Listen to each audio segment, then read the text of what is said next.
Welcome to Insider's Guide EV mini series. This is Chris Sass, and with me is Neil Rydell. As always, Neil, how's it going today? Hey Chris, it's lovely to be back again, and we've got some exciting conversations to be having today.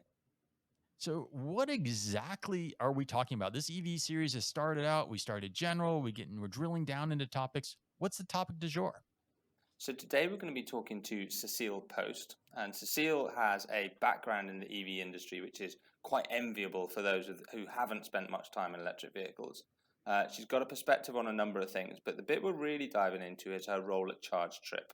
Chargetrip are specialists in software that enables electric vehicles to go further, and those are my words. So the best thing to do at this point might be to get Cecile to tell us who are Chargetrip and why should we care. Well, let's go. Why don't you bring her on board, Neil? Yeah, good afternoon, guys. Good question, Neil. Why should we care? Well, I think one thing that's very important to keep in mind is that if we look at electrification, it's a lot spoken about. But if you look at commercial vehicles, we see, especially in Europe, but also in the US, that really kicking off. And even though it seems in many use cases still a pilot today, it's good to keep in mind that over the course of this decade, over 300 million commercial vehicles will electrify. That's a lot. There's a lot that needs to happen. There's a lot of anxiety that we need to take away. How about Chargetrip? We're a range prediction and EV routing platform around for 7 years, headquartered in Amsterdam. And today we're already route over 12% of the European electric vehicles on the market. Yeah, we started off on the personal vehicle side. So how can you know us? Well, if you use any kind of app of any of the EMSPs out there, like for example Shell Recharge or NG or the Norwegian Driving Association and tons of others, you see this engine that helps you get from A to B. And what makes Chargetrip different is that we run an algorithm and we can predict for each and every vehicle how you are going to consume energy and how much energy that will be on the trip. And then if you look at, for example, an EMSP, what we do is we optimize that algorithm for their agreements that they have in that space. So that allows you as an end user to travel the same distance from A to B, let's say from Amsterdam to Paris, but then really optimize for cost or for the amenities you want to stop. And then we do tons of things as well in the commercial vehicle space, but let's maybe check in if you're still with me. That's fascinating to hear. But each and every vehicle, there's hundreds of different makes and models out there now. That's quite a bold claim to say that you can support all of these different vehicles on their journeys. How do you do that? Yeah, yeah, that's actually quite cool. And I was super impressed when I joined the company a few years back because today we have consumption models for over 1,100 vehicles. So all personal vehicles out there in the European, the US market. We even support hybrids, even though routing is probably not the most favorable to do with a hybrid. And then we also have all events in the European and the US market ready. So even though if you don't have any real-time data yet on how that vehicle is going to behave, we can really help you along on what does it mean if I start driving this vehicle. So, as we're talking, I keep thinking of my son's video game with all the cool cars that we could drive, and you jump in, and the video game producer having to know the car. But I guess the question is how much variability is there between, if I'm driving, let's say, a Tesla, and Neil has a Polestar, how different are our journeys, and how important is the software knowing the difference for the routing? It's a completely different journey. And that has to do with, on one hand, the charging speed of your car, but also the compatibility with the charging stations. And what we do know is we build all those consumption models per model. So we know at what speed they're charging, how to say it, like the curve is, how it consumes. So your Polestar may consume completely different than the Tesla.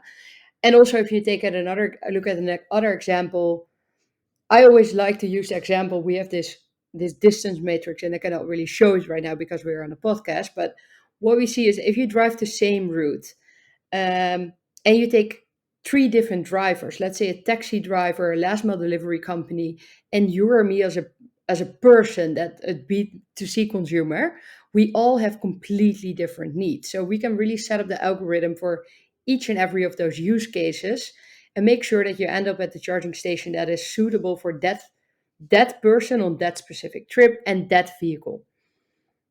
So that's interesting, because Chris and I probably both drive in that sense like a B2C driver. How might a last mile delivery driver differ from Chris or I's journey between A and B? Well, often he, like a last mile delivery company, drives longer hours but shorter period of time.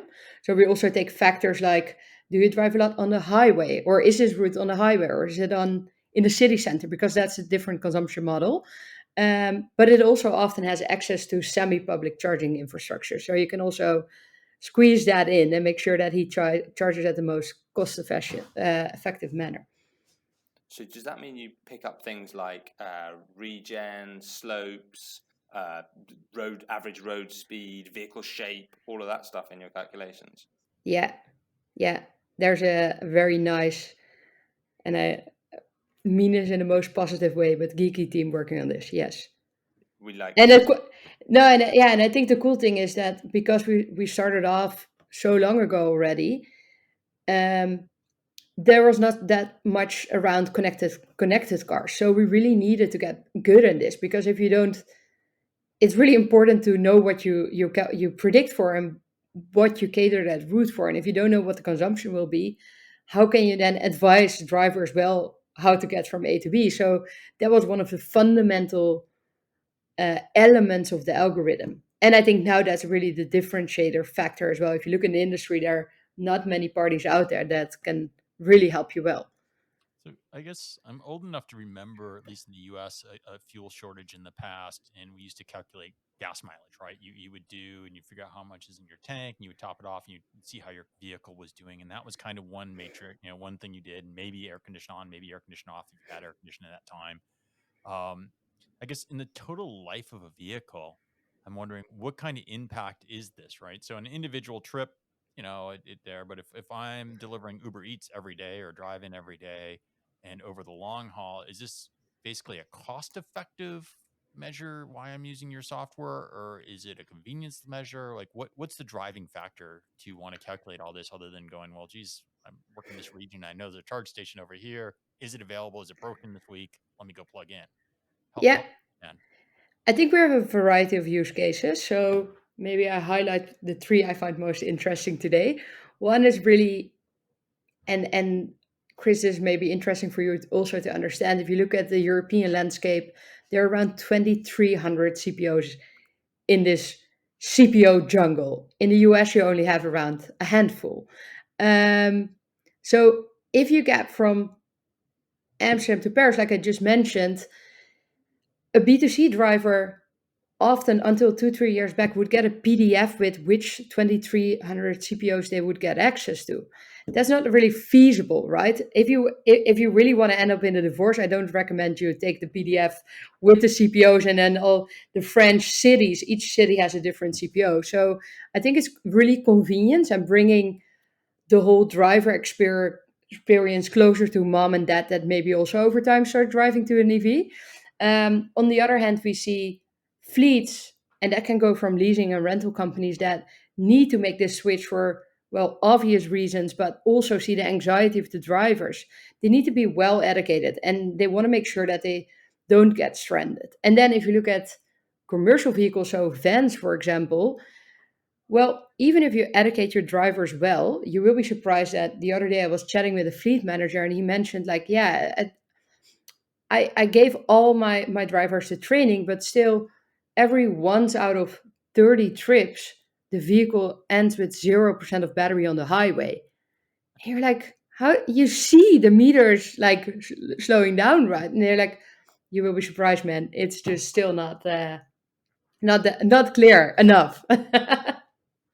That's really interesting. I've heard this story before, and it does seem that it links to commercial vehicles, but clearly as an individual, you don't want that range anxiety either, particularly when you're new to this space. Chris mentioned Tesla earlier. I make this joke that Tesla guys have a completely different experience to the rest of the world. They've got everything vertically integrated. The car tells you where the charger is. You get a nice little diagram on a huge, great screen inside the car, and it kind of gives you a bit of peace of mind. Is that how you guys work? How do you support that driver experience? Yeah, so that's definitely, I think that's an ideal world, right? I think the Tesla experience is really well thought out. I think until now it's the most impressive out there. There's a clear reason why other OEMs are looking into this, and you see some announcement popping up. I think where are really coming into that play is that Tesla is like I mentioned, a closed system, but that's not most of the reality. So it's also quite important that if you move away out of this closed system, like for example, a fleet or commercial fleet, they don't have one vehicle and one network that could support it, that you really bring that fragmented system together, make sure that they still don't get stranded. I mean, I see Tesla a lot like the Apple ecosystem. When I just went through the buying process with a Tesla and online and stuff like that, and it felt a lot like an Apple experience in the whole experience. But you're saying fleets are very different in different. So where is your software? Is your software mostly used through APIs and white label, or is this something that I would know that I'm using your software directly, or is it kind of behind the scenes doing things, making my life better, and I just don't know you're doing it? Yeah, I have the best job if you don't know our brand is out there. It's horrible. But that's a little bit how it is because we're today, indeed, we're powering a very broad range of apps in the market, but we also work with telematics companies, for example, of dispatching systems. And then that how that works is, or how we help in the whole electrification journey is a little bit in the pre-buying or decision-making process by asking for historic route data and selecting the vehicles you consider switching to. And then you get a complete scenario outlook on what it looks like if you start switching your electrification, like all your vehicles to EV. On the other hand, if you look on in in operation, we can predict, for example, if you have 100 vehicles for EVs that need to get ready for the mission of tomorrow, what you see in a lot of pilots today, or where the early stage phases where we're in this market, is all vehicles will get charged up every night to 100%. But if you then challenge the fleet manager, like, hey, do you also fuel up all your gasoline cars or petrol cars every night? They're like, no, why would I do that? I'm like, yeah, that's precisely what you do now in the EV space. So what we help them with is if you have a specific trip that you're going to drive and you know that trip, including the cargo load, um, we can predict precisely how much battery that trip will cost you and how, if you're ready for that mission or not. And then in operation or on the trip, we can also track if what we predicted versus the reality of that state of battery at that trip, if that's matching, and if that is not matching, you can reroute them to a charger that is nearby, or maybe even at the depot, because they will still be able to make it. So that bit I was really interested in. You can look at like loading levels on vehicles to predict whether they'll make the route or not. This Yeah. this this gives a fleet manager incredible power in two ways. Firstly, they can take a diesel fleet and go, what would it look like if I converted it to electric, or what vehicles might I need, or what opportunity have I got to save costs by getting big batteries and small batteries? And then Yeah. the second one is you can then do this whole piece where you go, right, hang on, I've got to deliver some really heavy stuff today. Mhm. Which vehicles should I put the heavy stuff in versus the light stuff? Is that a real use case, or is that me making stuff up? No, that's definitely, luckily, a real use case, Neil. That's thousands of pounds of savings straight away, tens of thousands of Yeah. pounds of savings. Yeah. And there's some really cool examples. I think I cannot really put the numbers out, unfortunately, but imagine if you a very simple use case. If you think about picking the smaller or the better battery pack. On average, for vans, there's a 10 to 50K difference in the battery pack. For trucks, that goes up easily to 70K. If you then don't need, or you only need the larger battery pack one out of 20 trips, that's quite an easy calculation to then tell this is how much money you save if you need to invest in 100 vehicles. And maybe it's worth charging once every 20th trip in a public charging station, because then, well, there's a lot of public charging you can do until you break even on that investment. So yeah, that's really cool stuff to look into, but also very much needed. We dove right into your current role.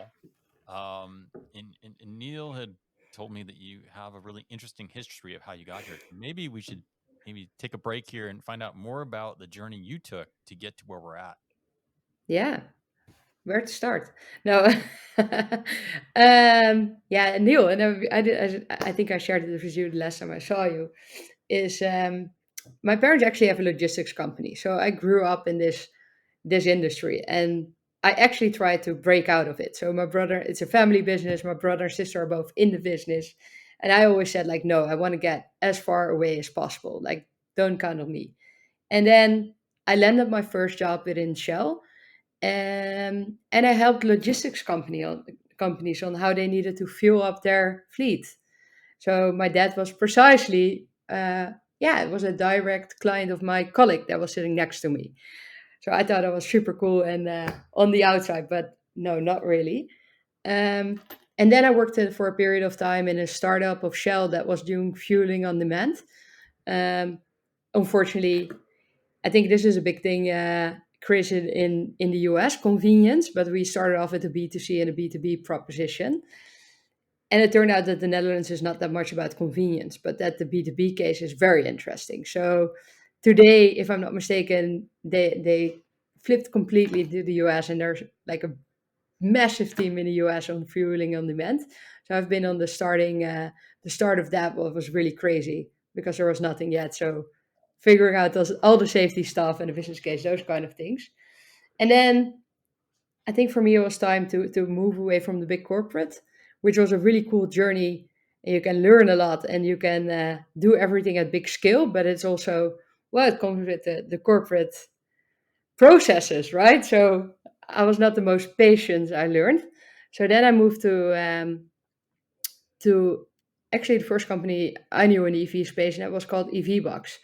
That was back in the time when the team was relatively small, and started as a roaming manager, which I thought was very established in that industry, but that was around 5 years ago.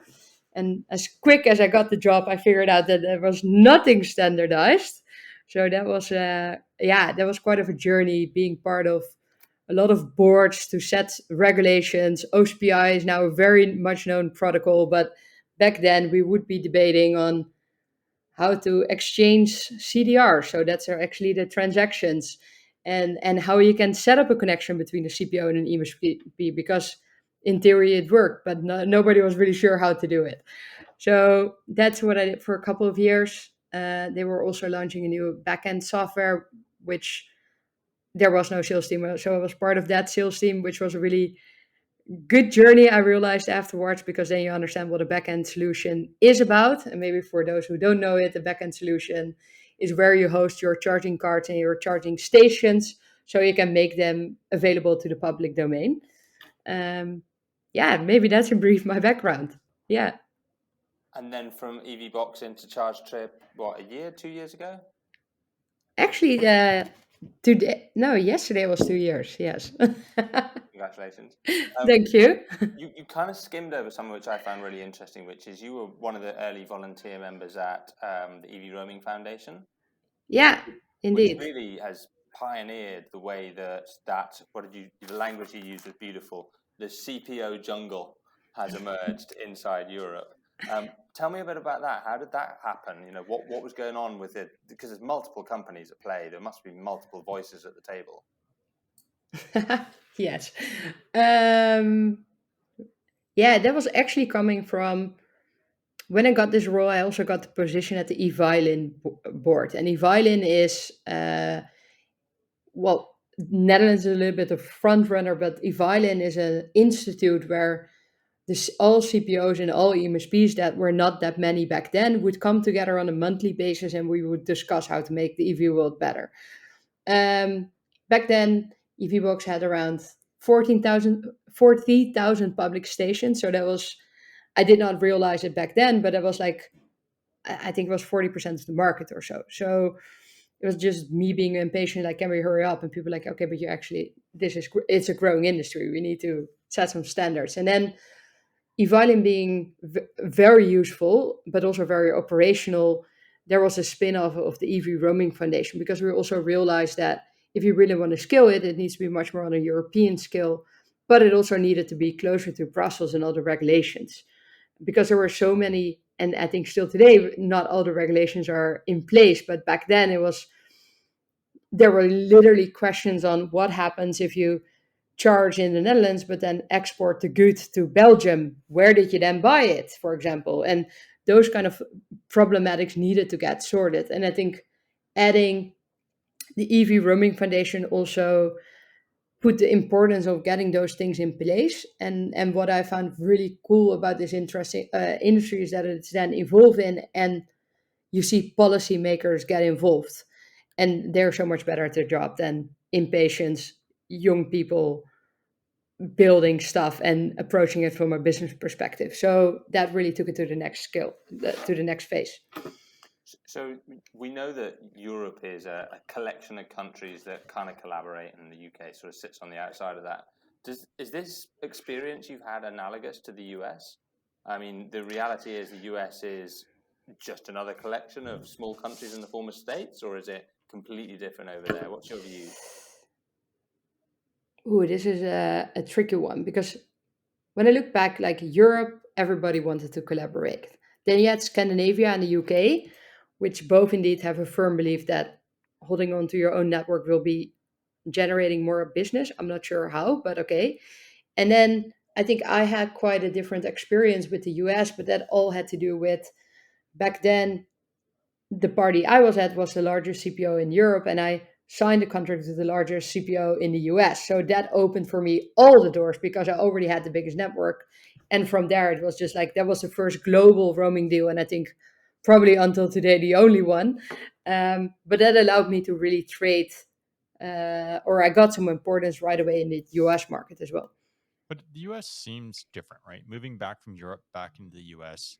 And when I just talk to folks, cocktail party kind of talk, their EVs aren't ready yet. The infrastructure's not here. The news stories are, Tesla opens up to Ford to let you can use the network. The other, Shell and all these others seem to have gotten together and put money into building 30 some odd thousand charge points around the country.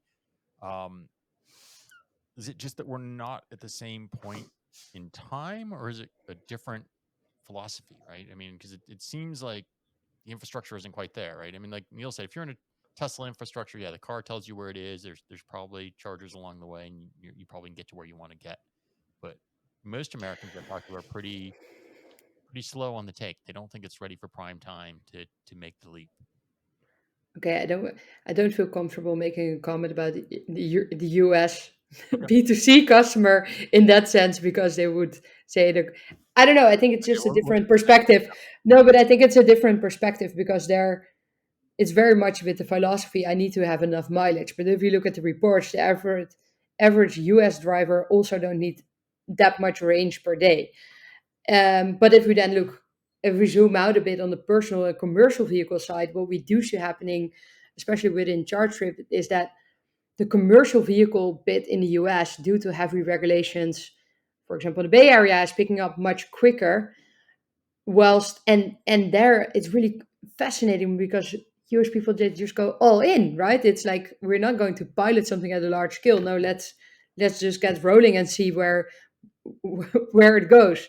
Whilst here in Europe, we see much more pilot approach to electrification of commercial vehicles. But I think indeed the infrastructure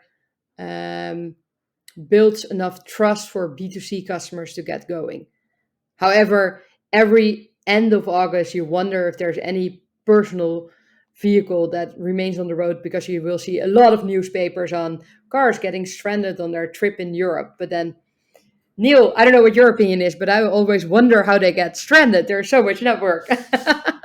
Yeah, I think it's fascinating watching those stories emerge. It does feel like there's a hidden agenda behind some of the conversations that pop out, which is why having these conversations today is really important, helping people understand what they need to consider.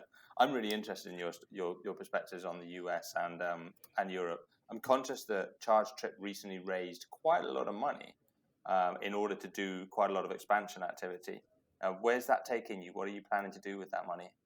Yeah, good question. So earlier this year, we raised our Series A.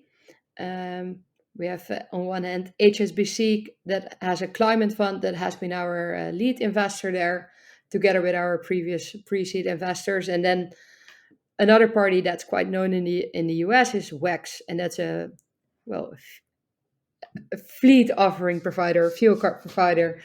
Um, that maybe also gives a small hint on which direction we're going. But yes, it will be about extending the team in the US, but also scaling the product, putting more products out there in the market, and growing as a team because it's a busy time. So, silly question. I mean, you talked specifically about what you do. So, if people aren't Mhm. a customer of yours, how are they solving this problem? Are there other ways to figure this out? Customers that are not ours, you mean? Yeah, if I have a fleet and I'm not using you, how are they Yeah, doing what you're doing today? Is there another method to figure out the routing? there's always another method, I would say, but we can help them optimize. So what you see happening, or where we sometimes come in, not is not completely at the starting point of an electrification journey of a last mile delivery company, but then the moment where it becomes sometimes interesting for us is an example here in the Netherlands is that we work with a last mile delivery company and they have a depot and they electrify the vans and they need to be electrified within a specific period due to regulations. But what they notice now is that they started off with one vehicle and one charger and charge up to every night, right? So that's a use case we're really used to in Europe at the moment. But then they ran out of physical space. So they're like, yeah, we cannot electrify more because I don't have a depot that is scalable for that. Or the US example probably is I don't have enough grid to charge up everything to 100% every night. So as a starting point, you can always look outside the window and see what you need to charge. But then it's the same like you can make calculations on a sheet, but at a certain point you need an Excel file to scale your formula up, right? Got it. So effectively, you're taking data that could be manually handled and making it easier for customers to scale this out and grow their fleets. So Yeah. where this becomes really powerful is as fleets grow. Do you see that happening? How do you see that growth happening? Is it all commercial, or are you going to get B2C in there as well? No, we still grow. Yes, we grow a lot on commercial side. That has to do because electrified fleets are growing, and I think another interesting bit is that we do quite extensive CO2 calculations on what it means that you switch. So getting the right reporting for corporates in is super more and more important and super much needed. Um, there was one more thing I wanted to say about that. Let me think for a sec. Well, I'm going to pass this. I had another thing on the electrification journey.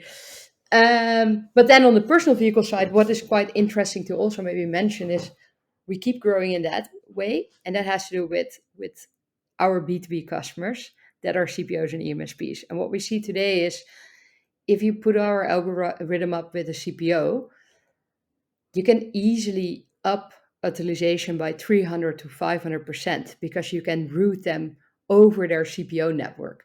And well, what we see is that the business case for CPOs remain under pressure. So whatever you can do to up that utilization is just much appreciated. Then on the EMSP side, we can really optimize for margins or for reliability or steer over the right networks, and that can bring price of a trip down by 40%. I think I mentioned in the beginning. So we see more and more numbers coming in a variety of use cases where we can really prove that it's not a nice thing to have. It's just really powerful, and you can really use it to make business decisions and start driving your business in a better manner. That's really interesting. The increased utilization obviously drives revenue. Revenue drives the ability for the charge point operator to install more infrastructure. But at the same time, the customer actually being able to save money by routing correctly and optimizing their journey creates value for the driver. It's got a classic win-win situation. I was going to throw you the question of what's stopping someone just using an Excel sheet for everything. Why do it? But I think you've just answered that beautifully by highlighting that the cost savings, the cost opportunity for both parties is really valuable. Yeah, and then now I finally know my last point as well. If you look at commercial vehicles, what we see happening there is that now the energy costs are not much. Some people will disagree with me, but it's not at the forefront. The first worry the fleet manager has is can I keep my fleet up and running? And we can make the claim that you never run out of charge, because we can advise you when and where to charge. But then we can also work with the dynamic energy factor. So that allows you to also optimize for energy costs, and that you start charging at the right moment in time and at the right location. So unfortunately, it would be super cool that I could say we already have hundreds of customers using that. I think the market is heading there. Um, but people become more aware that it's not only about keeping your fleet on the ground, but also doing it in a cost efficient manner. Yeah, that's really important to hear that last point there about operational implications being far more important than the marginal cost of charging on a particular charge point network. Having you guys out driving their vehicles is far more valuable to the fleets. Well, it's expensive when people are stranded, right? As more and more fleets are coming online, right? You talked about utilization, right? So there's the utilization of anything in my depot that I have, that gear, obviously. If I'm going to use external sources, um, is there a contention that you're solving for as well? Because now you've got fleets going for the same resources. So right now it's probably, there are not that many fleets that are fully electrified. At least I don't believe there are. I think there's still probably more time available at the charge stations. If you showed up, you might be easier to get. But if as every fleet becomes electric, those resources probably are going to have heavier utilization just by demand. So are you also managing contention for the device? Yeah. So indeed, there's quite a lot of space, and you see the average usage of a station is definitely there's some room at the depot to still up that.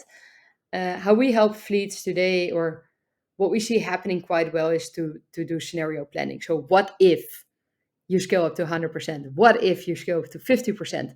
Which trips can you already do on a single charge? So you don't need to make, sorry Neil, but not use of the public network yet. So you can run so many different scenarios. What happens when you have this fleet in the winter or in the summer or in your peak week? How do all those scenarios look like, and what do you need to do, or till what can you use your depot, and when do you need to move to the public domain? So yes, it's we definitely help them with that, and try. And also, I think what is important, that you're also honest that for certain routes it's just better right now to not electrify, and that's maybe not a very favorable opinion to have. But you can rather electrify the routes that are really ready for it and start with it than not do it at all. Does this eventually just become automagic where I don't know it's doing this? It just does it somehow behind the scenes? Because right now it sounds like there's still some human intervention of taking the data you respond to, or is this all just done through software? And like, how do I That's a decide? good. Like, No, what that's you a good. right? That's a good question. Then I would not sleep at night. No, it's an algorithm, and to come back to your previous question, is we're an API first product, so we integrate with dispatching systems or fleet management systems. And if we make it very practical, what that means is that the routing system will calculate the trip that is going to be driven tomorrow, and we will give the input that needs X amount of battery, and that's it. So it's not more, but it's an automated API connection and calculation. There's definitely no humans in there. Okay, but so let's say I need 40% battery capacity tomorrow on this particular vehicle. So is a report then going to the depot? Is there someone that says, "Oh, well, I need to go plug that in," or is Yeah, so then it often goes, like, for example, there's load balancing systems around, right? So then that can be fed into the load balancing system that then doesn't need to charge up to 100%, but can pick out the moments where it can charge the most beneficial to up to 40%. But there's no one use case for a fleet, so they all have a different setup, and that makes it always a little bit complex to talk about, because each and every fleet very different. got it? So if I was a diesel protagonist, I could at this point turn around and go, well, clearly this electrification thing is too hard. You need all this additional software. I presume you've made it super simple so that when the customer goes, yep, I'm a logistics last mile delivery company. I have a routing and planning system. They literally just plug this in, and it enables them to take a diesel fleet and switch it to an electric fleet overnight. Yeah. So indeed, we can plug everything in, and there's even one step before that, and that's that we just give them a front end. They can upload historic ICE data, fossil fuel car data, select the vehicles they consider switching to, and then they get everything what it would mean to switch to that EV fleet. So that's a step before. That's really for dummies, I would say, but very powerful, and yeah, you get a clear overview on what it means. And it's quite, yeah, we see more and more interest also for example, what I didn't expect from consultancies using that tool, because it does not calculate an average mileage per kilometer, but we really calculate what happens on that specific trip. So if you have 100 trips, it's a very clear consumption on each and every of those trips. So you're really allowed to move away from, oh, if you drive a vehicle, it's always X amount per kilometer, to this is what it means for this specific operations. And regionally, are there differences? So you mentioned earlier, we've talked several times about North America versus Europe. Is there Hmm. differences in the software? Is the same tool applicable for both Europe and in North America? Well, obviously the matrices are different. That's one thing. On the other hand, um, one of the key factors is temperature. I think here in Europe we have a little less peaks in temperature. However, it depends a little bit on the country. But it does take all those factors in consideration. So it looks at road elevation, but also road conditions, temperature. But that all applies to every region we work with. So we're active in Europe and the US, but for example, New Zealand, we also have customers there. We only then need to get access to public charging network and what that looks like, because that's not something we have by default. But the algorithm can run anywhere. And the vehicle information you get from the OEMs, you get from the vehicle manufacturers directly, or is that something you have to ferret out yourselves? Yeah, so we work with something I think that's fairly known in the industry. It's called EV database, that gives you the general specs, but that also very much calculates with the range of the OEMs. And I don't want to offend anybody, but we all know they're a little bit on the optimistic side sometimes. So then we build consumption models in house. And the fun part is that we do have OEMs working with that directly again.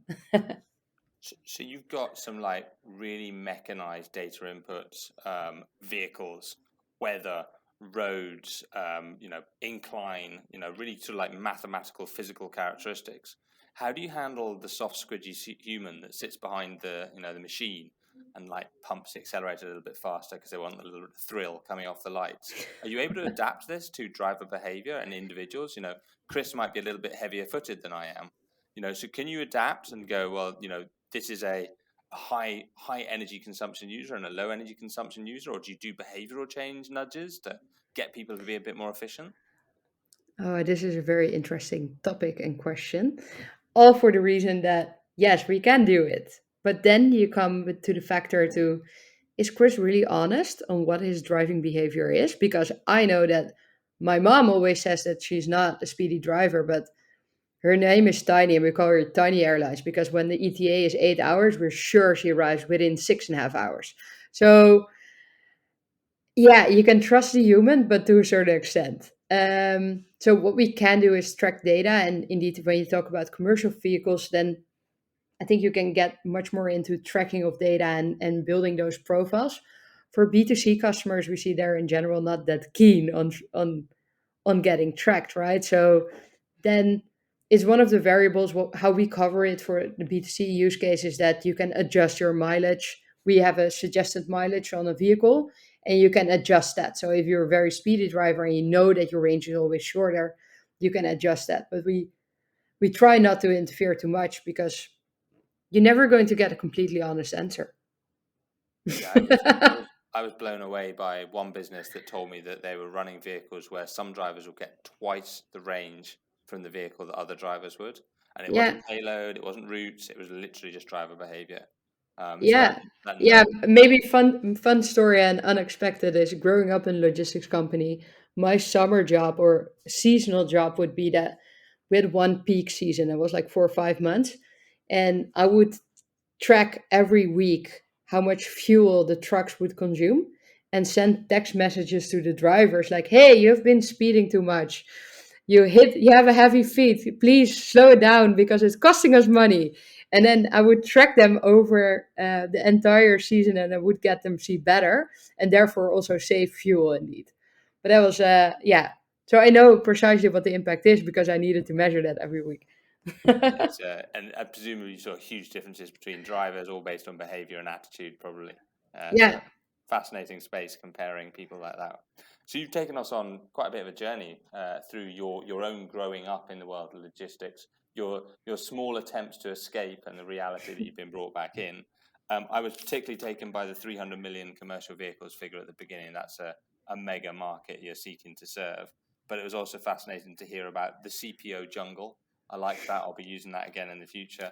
And then some of the capabilities that Chargetrip offer fleets to both what if analysis, their future and their scenarios around how they could behave, but also to optimize what it is they have on the ground today and save quite significant sums of money. One of the things I always like to ask at the end of these conversations is, what's your personal experience with EV? How do you get around today? You know, what can you tell us about your personal driving? I live in the Netherlands, so I have an electric bike. A Van Moof, which is good news because one is still up and running. But I saw yesterday that it got acquired. So yes, I do have some experience driving, obviously, in EV. And I love it, and I think it's the best way forward. But living in a city, an electric bike remains the best. But This isn't been bike fabulous. parking in Amsterdam kind of tough? I've been to Amsterdam and you just see the piles of bikes everywhere. So is bike Yeah, parking? but I live just outside of the city, so it's like a 25-kilometer bike ride, Got and it. doing that twice per day is a bit heavy on a regular bike. Awesome. This has been fabulous, Cecile. Thank you for taking us on your journey with you. That's been a real whirlwind through some of the originations of EV roaming, but also how we can optimize and operate our commercial fleets today. Thank you so much, Neil and Chris, for having me. It was a pleasure. Well, it's been a pleasure. We hope you as the audience have enjoyed this conversation as much as we have. Always interesting to figure out what's going on behind the scenes, all the software that makes the energy transition possible. And if you do like this content, don't forget to subscribe, follow us on YouTube, follow us on our LinkedIn group, and we will see you again on another episode of Insider's Guide to Energy EV miniseries. Goodbye for now.